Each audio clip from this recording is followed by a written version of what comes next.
Friends, welcome to my channel सीखो हमारे साथ। आज की वीडियो में हम बात करेंगे सीएसएस कर्सर की कि कर्सर किस तरह से सीएसएस में चेंज किया जाता है। जैसे हम नॉर्मली कर्सर कहीं ले जाते हैं किसी लिंक पे तो हैंड बन के आता है या पॉइंटर बन के आता है बाय डिफ़ॉल्ट, माउस पॉइंटर। तो या किसी टेक्स्ट पे लेके जाते हैं तो कर्सर बन जाता है। देखिए यहाँ पे पॉइंटर बना हुआ है, टेक्स्ट पे ले जाएंगे तो कर्सर बन जाएगा। तो इस तरह से हम वेब पेज पे अपने कर्सर को किस तरह से चेंज कर सकते हैं सीएसएस की हेल्प से, वो मैं आपको बताऊंगी किस तरह से किया जा सकता है। तो उसके लिए सबसे पहले हमें एक डिव ले लेना है और एक पैराग्राफ में हम कुछ टेक्स्ट डाल देते हैं। पहले मैं आपको दिखा देती हूँ डिफ़ॉल्ट किस तरह से आता है कर्सर। ये मैंने डिव में पैराग्राफ लेके टेक्स्ट डाल दिया। अब इस डिव में का बॉर्डर लगा देते हैं जिससे पता चले डिव का एरिया है। ठीक है, ये 1 पिक्सल सॉलिड रेड लगा दिया बॉर्डर। अब इसको सेव करके रन कराते हैं तो ये डिफ़ॉल्ट है। आप देखिए ये बाकी का बॉडी सेक्शन और जहाँ डिव का एरिया है वहाँ पे लेके जा रहे हैं तो कर्सर इस तरह से बदल रहा है, माउस पॉइंटर से कर्सर में बदल जा रहा है। तो ये तो बाय डिफ़ॉल्ट होता है सेटिंग, लेकिन अगर हम अपने हिसाब से इसमें चेंजेस करना चाहते हैं कि कर्सर जैसे एरो बना हुआ है, एरो की जगह कुछ और बन जाए। ठीक है, यहाँ पे जैसे हम लेके जा रहे थे तो कर्सर बन जा रहा था, ये देखिए पॉइंटर बन गया है। तो ये पॉइंटर, तो ये तो सारी चीज़ें डिफ़ॉल्ट है। अभी मैंने आपको सिंपल करके दिखाया है। अगर आप इसमें चेंजेस करना चाहते हैं कि कर्सर पॉइंटर कुछ और रहे तो उसके लिए यहाँ पे सीएसएस में प्रॉपर्टी होती है, उसके लिए हमें लिखना होगा कर्सर। कर्सर लिख के कोलन लगाएंगे और फिर यहाँ पे जो भी कर्सर टाइप आप देंगे प्रॉपर्टी में वो आ जाएगा। जैसे ऑटो तो बाय डिफ़ॉल्ट रहता है, मैं आपको एक बार करके बता दे रही हूँ। ऑटो बाय डिफ़ॉल्ट जो आपको दिखता है कर्सर वही ऑटो में आता है। तो अगर ऑटो प्रॉपर्टी लिखेंगे तो जैसा पहले से था उसमें सेटिंग वही दिखेगा हमें। लेकिन अभी हम कुछ और ले लेते हैं। जैसे मान लीजिए ऑल स्क्रॉल ले लिया मैंने, एक प्रॉपर्टी है। तो ऑल स्क्रॉल में क्या होगा, जैसे ही हम यहाँ पे रिफ़्रेश किया ये देखिए ये कुछ कर्सर इस तरह का बदल गया। देख रहे हैं ये स्क्रॉल इस तरह का कर्सर बदल गया। तो ये ऑल स्क्रॉल के लिए अप्लाई होता है। इसी तरह से हमें अलग अलग प्रॉपर्टी देते जाना है। अभी मैं आपको कई प्रॉपर्टी करके बताऊंगी, कुछ आप खुद से ट्राई करिएगा। देखिए मैंने दूसरा दे दिया है सेल। अब सेल लिखने पे हमारा सेल कर्सर आ जाएगा। जैसे आप एक्सेल का भी यूज़ किया होगा तो उसमें कर्सर इस तरह का दिखता है, तो वैसा कुछ दिखने लग जाएगा। इसी तरह से होता है कॉल रिसाइज, इसके लिए रिफ्रेश किया ये देखिए इस तरह का कर्सर आ जाएगा। ठीक है, कर्सर शेप चेंज हो रहा है। अब और भी है। नेक्स्ट यूज़ करेंगे crosshair. Crosshair property में एक पतला सा क्रॉस हेयर करके ऐसा कर्सर दिखेगा, पतली लाइंस दिखेंगी। तो वैसे मैं कुछ बता रही हूँ, आप गूगल पे सर्च करिएगा सीएसएस कर्सर और उन प्रॉपर्टीज़ को यूज़ करके प्रैक्टिकल ज़रूर करिएगा। ठीक है, जब करेंगे प्रैक्टिकल तभी आएगा। रिफ़्रेश करिए, ये देखिए इस तरह का क्रॉस हेयर आ गया। ठीक है, तो ये एक प्रॉपर्टी हुई कर्सर की, आप इसे चेंज कर सकते हैं। और एक और मैं बताती हूँ, ई रिसाइज। देखिए ये रिसाइज करने के लिए जैसे हम ड्रैग करते हैं ना तो कुछ इस तरह का कर्सर बन के आ जाएगा इसमें। फिर उसके बाद कर्सर प्रॉपर्टी में और ग्रैप ग्रैप प्रॉपर्टी लेते हैं। जैसे हैंड बन के आता है ना, जैसे अब ये देखिए रिफ्रेश किया ये हैंड बन के आ गया ग्रैप प्रॉपर्टी से। जो पॉपुलर है वो मैं बता दे रही हूँ, और भी कई सारे होते हैं। जो हेल्प में आप जैसे हेल्प पे करेंगे प्रॉपर्टी तो ये एक एरो क्वेश्चन मार्क बन के आएगा। इसी तरह से नॉट अलाउड, नॉट अलाउड मान लीजिए प्रॉपर्टी यूज़ करेंगे तो इस तरह से रेड कर का साइन बन के आएगा नॉट अलाउड का। तो ये भी एक कर्सर प्रॉपर्टी है। और नेक्स्ट है पॉइंटर। पॉइंटर तो आपको पता ही होगा, इस तरह से हैंड का सिंबल बन के आ जाएगा जो लिंक वगैरह पे आता है। तो ये सारी फिर एक प्रोग्रेस वाली कर्सर होता है जिसमें आपका कुछ इस तरह से प्रोग्रेस करता हुआ ये वो राउंड शेप में दिखता है। तो ये प्रोग्रेस प्रॉपर्टी हो गई इसकी। और नेक्स्ट है वेट। वेट प्रॉपर्टी में क्या होता है, वेट अगर देंगे तो इसमें कुछ इस तरह से राउंड शेप में कर्सर इस तरह से दिखेगा। ठीक है, बफरिंग जैसा होता है ना उसमें करता हुआ दिखता है। तो ये कुछ प्रॉपर्टीज़ हैं। आप जूम इन भी कर सकते हैं, जूम इन कर्सर। ये देखिए इस तरह का प्लस का साइन आ जाएगा। ठीक है, तो ये जूम इन कर्सर आप कर सकते हैं। इसी के अलावा ये देखिए कुछ और भी दिए हैं, सब आप ट्राई करिएगा और गूगल से भी सर्च करके आप प्रैक्टिस ज़रूर करिएगा कर्सर की।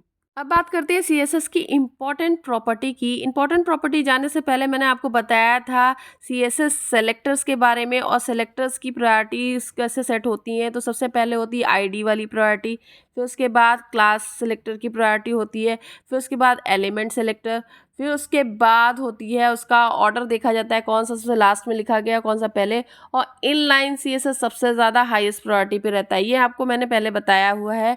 तो अगर मान लीजिए जैसे मान लीजिए मैंने ये सब हटा दिया और ये एक डिव पे ये बॉर्डर लगाया हुआ है और ये कुछ इस तरह से दिख रहा है, ठीक है। तो इसमें से अभी ये हटा देते हैं कर्सर। तो इसमें मान लीजिए मैंने ये दे रखा है बॉर्डर दे रखा है, उसका कलर रेड दे रखा है, ठीक है। अब इसी को मैं कॉपी करती हूँ और दोबारा पेस्ट कर देती हूँ, 2 बार रेड आ गया। अब यहाँ पे कलर चेंज कर देती हूँ ग्रीन। तो आपको पता है मैंने प्रायोरिटी बताई थी जो लास्ट में आएगा वो पहले दिया जाएगा, प्रॉपर्टी वो पहले एग्जीक्यूट होगी। तो ये ग्रीन हो गया, ठीक है। तो जो लास्ट में होता है ना उसकी प्रॉपर्टी प्रायोरिटी पहले होती है। तो अब मान लीजिए यहाँ डिव में इनलाइन लिख देते हैं। एक इनलाइन आपको पता होगा मैंने बताया हुआ है कि इसकी सबसे हाईएस्ट प्रायोरिटी होती है। इसमें बॉर्डर कलर मैंने दे दिया 1 पिक्सल सॉलिड येलो। तो मैंने येलो बॉर्डर कलर दे दिया। तो अब इस कंडीशन में ये क्या होगा, येलो हो गया, देख रहे हैं आप। तो प्रायोरिटी कुछ इस तरह से जनरली काम करती है। लेकिन अगर हम चाहते हैं कि जो हमने पहले कलर दिया हुआ है, जैसे ये अभी येलो हो गया क्योंकि प्रायोरिटी के अकॉर्डिंग काम कर रहा है, ऑर्डर के अकॉर्डिंग काम कर रहा है, जिस तरह से एग्जीक्यूशन होता है। अब मैंने यहाँ पे रेड दिया है, ग्रीन दिया है और हम ऐसा चाहते हैं, और ये येलो यहाँ पे सेट है कि मैंने जो ये रेड दिया है भले ही वहाँ पे प्रायोरिटी कुछ और है, यहाँ यही रेड ही एग्जीक्यूट हो, उसके लिए हमें लिखना होगा उसके बाद एक्सक्लामेटिव इम्पॉर्टेंट।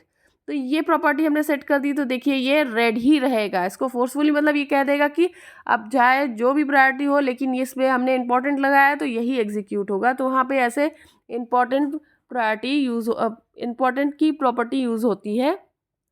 अब मान लीजिए मैंने हर किसी में इंपॉर्टेंट लगा दिया, जैसे ग्रीन में भी ऐसे एक्सक्लेमेटिव साइन लगा करके इंपॉर्टेंट लगा दिया और भी नीचे सब में इंपॉर्टेंट लगा दिया, तो तब क्या होगा, ऐसी कंडीशन में वही प्रायोरिटी वाला सिस्टम फिर से ही पहले की तरह अप्लाई होगा कि जो लास्ट में आया है वो पहले एग्जीक्यूट होगा, या फिर सीएसएस इनलाइन पहले यूज एग्जीक्यूट होगा बाकी बाद में। लेकिन ये जनरली बहुत कम यूज़ किया जाता है, नॉर्मली यूज़ नहीं करना चाहिए, नहीं तो आगे प्रॉब्लम्स क्रिएट होती हैं डेवलपमेंट में। जो क्योंकि अगर आपको कन्फ्यूजन क्रिएट होता है कि कहाँ पे क्या किया था, प्रायोरिटी लगा दी है, तो जो ऑर्डर चल रहा है फिर आपको मान लीजिए किसी और को कोड देखना है, उसको समझ के उसमें मॉडिफिकेशन करना, बहुत कन्फ्यूजन क्रिएट हो जाता है। तो बहुत रेयरली ही इसका यूज़ करना चाहिए, ज़्यादा प्रॉब्लम हो ऐसा। बेसिकली इसका तब यूज़ करते हैं हम जब कोई आउटसोर्स कोई बाहर से प्लगइन डाउनलोड कर रहे हैं, कोई डिज़ाइन पहले से किया हुआ है पेज प्लगइन डाउनलोड किया है और उसमें हम कुछ चेंज अपने अकॉर्डिंग मॉडिफिकेशन करना चाहते हैं, जैसे कोई कलर वगैरह चेंज करना चाहते हैं, उस कंडीशन में हम ये यूज़ करते हैं इंपॉर्टेंट प्रॉपर्टी। अब नेक्स्ट प्रॉपर्टी है सीएसएस ओपेसिटी। ये किस तरह से काम करती है, मान लीजिए आपको किसी भी इमेज को या फिर किसी भी ऑब्जेक्ट को, किसी भी एलिमेंट को, एग्जैक्टली एलिमेंट को आपको ट्रांसपेरेंट बनाना है तो ओपेसिटी आपको प्रॉपर्टी यूज़ करनी पड़ेगी। तो आइए देखते हैं किस तरह से ये वर्क करती है। तो सबसे पहले मैं एक डिव ले लिया है और डिव में मैं सबसे पहले आईडी डाल देती हूँ। आईडी का नाम रख लेते हैं हम कलर बॉक्स, ठीक है, कलर बॉक्स रख लेते हैं। फिर उसके बाद इसमें एक और इमेज भी ले लेते हैं साथ में। ये इमेज को भी मैं आपको ट्रांसपेरेंट करके दिखाऊंगी, जैसे ये इमेज है, और कलर बॉक्स को भी जो है उसको भी ट्रांसपेरेंट करेंगे। तो इमेज ये ले ली है, एक इमेज डाल दी है और एक डिव डाल दिया है, ठीक है। ये इमेज है, डिव अभी इसलिए नहीं दिख रहा है क्योंकि डिव में कोई कलर नहीं डाला है, उसके ऊपर है, ठीक है। तो ये हमारी इमेज है, अभी ये नॉर्मल ऐसे दिख रही है, डिव के अंदर ये डिव है। फिर ये यहाँ पे मैं स्टाइल में लिख देती हूँ, कलर बॉक्स में ले लेती हूँ बैकग्राउंड कलर, डिव के अंदर एक कलर डाल देती हूँ। उस कलर को मैं पहले ट्रांसपेरेंट करके बताऊँगी फिर इमेज को। तो कलर में मैंने ले लिया है ग्रीन, बैकग्राउंड कलर ग्रीन ले लिया है। हाइट विड्थ भी ले लेते हैं इसकी, हाइट दे दी है मैंने 200 और विड्थ भी दे दिया है 500 पिक्सल, ठीक है। तो ये कुछ इस तरह से दिख रहा है, ये एकदम पास पास में है, तो इसको थोड़ा सा गैप कर देते हैं, इसमें मार्जिन लगा देती हूँ, जैसे दोनों के बीच में के बीच में थोड़ा सा गैप दिखे। ठीक है, तो मार्जिन मैं ले लेती हूँ, बॉटम मार्जिन 20 पिक्सल। ठीक है, 20 पिक्सल। आप ये देखिए, ये गैप दिख रहा है मार्जिन, बॉटम मार्जिन में। तो ये एक ऊपर कलर बॉक्स हो गया, नीचे इमेज हो गया। आप सबसे पहले मैं कलर बॉक्स की ओपेसिटी सेट करती हूँ। ओपेसिटी की वैल्यू 0 से लेके 1 तक होती है। 0 यानी एकदम नहीं दिखेगा, और 1 बाय डिफ़ॉल्ट होती है, पूरा दिखता है सॉलिड।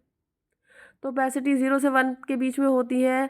तो सबसे पहले मैं एक काम करती हूँ, 0 लिख के आपको बताती हूँ। 1 में तो दिखेगा ही, वो बाय डिफ़ॉल्ट 1 होती है, तो 0 लिख देते हैं सबसे पहले। तो ये देखिएगा, ये पूरी तरह से ट्रांसपेरेंट हो जाएगा, यानी गायब हो जाएगा, दिखेगा ही नहीं। ये देखिए, दिख ही नहीं रहा है, यानी पूरी तरह से ट्रांसपेरेंट हो गया ये। तो मान लीजिए इसकी वैल्यू दे देते हैं 0.5, तो ये हल्का ट्रांसपेरेंट अब दिखेगा। ये देखिए, ये लाइट हो गया है इसका कलर। ठीक है, इसी तरह से हम इमेज को भी कर सकते हैं। इमेज के लिए मैंने आईडी दी थी इमेज, फिर इसका ओपेसिटी मैं डाल देती हूँ 0 कितना दिया जाए, 0.3 दे देते हैं, ज़्यादा लाइट हो जाएगा वैसे। ये देखिए, ये लाइट हो गया इस तरह से, यानी कि ये भी ट्रांसपेरेंट हो गया। ठीक है, तो इस तरह से इमेज की भी ओपेसिटी ट्रांसपेरेंट बनाई जा सकती है, और जैसे कलर बॉक्स मैंने दिया उस तरह से भी कर सकते हैं। मान लीजिए इसका यूज़ कैसे होगा, मान लीजिए होवर इफेक्ट डालते हैं, तो ये माउस उस पर ले जाए तब ये ट्रांसपेरेंट हो। तो ये देखिए, ये इस तरह से माउस ले जाने पे ट्रांसपेरेंट हो रहा है, तो ये इमेज में होवर लगा दिया मैंने, तो उससे ये कुछ इस तरह से ट्रांसपेरेंट तब होगी जब वहाँ पे माउस पॉइंटर जाएगा। ठीक है, तो ये मान लीजिए मैंने 0.7 कर दिया, तो ये देखिए, ये माउस पॉइंटर जाने के बाद ये कुछ इस तरह से दिख रही है।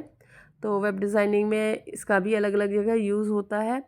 अब मान लीजिए ये इमेज है, इस इमेज को हटा देते हैं, एक और कलर बॉक्स ले लेते हैं। जैसे यहाँ मैंने ग्रीन कलर बॉक्स लिया है, डिव लिया है जिसमें ग्रीन कलर फिल किया है।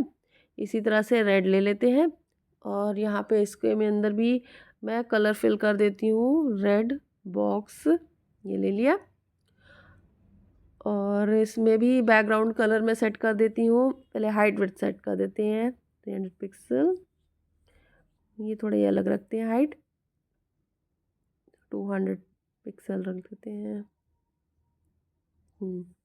200 पिक्सल हो गया। अब इसका बैकग्राउंड भी सेट कर देती हूँ, कोई अलग डिफरेंट कलर ले लेते हैं। बैकग्राउंड कलर ले लिया मैंने रेड, ऊपर वाला ग्रीन हो गया एक, और रेड। अब इसको रिफ्रेश करके देखते हैं, ये देखिए एक ग्रीन बन गया है कलर बॉक्स, एक रेड कलर बॉक्स है, बीच में मार्जिन मैंने दिया हुआ है। ठीक है, तो अब इन दोनों को ट्रांसपेरेंट करेंगे अलग अलग तरीके से। तो मार्जिन मान लीजिए माइनस करते हैं तो वो ऊपर ओवरलैप कर जाता है। ठीक है, मैंने बताया था आपको मार्जिन में कि मार्जिन, टॉप मार्जिन में अगर हम वैल्यू दें माइनस में, तो वो एक के ऊपर एक ओवरलैप कर जाएगा। ये देखिए, ये इसके ऊपर ओवरलैप कर गया। ये नीचे दिख इसलिए रहा है क्योंकि ग्रीन ट्रांसपेरेंट है। अगर ग्रीन सॉलिड में ट्रांसपेरेंट नहीं होता तो ये उतना कट जाता, दिखता नहीं।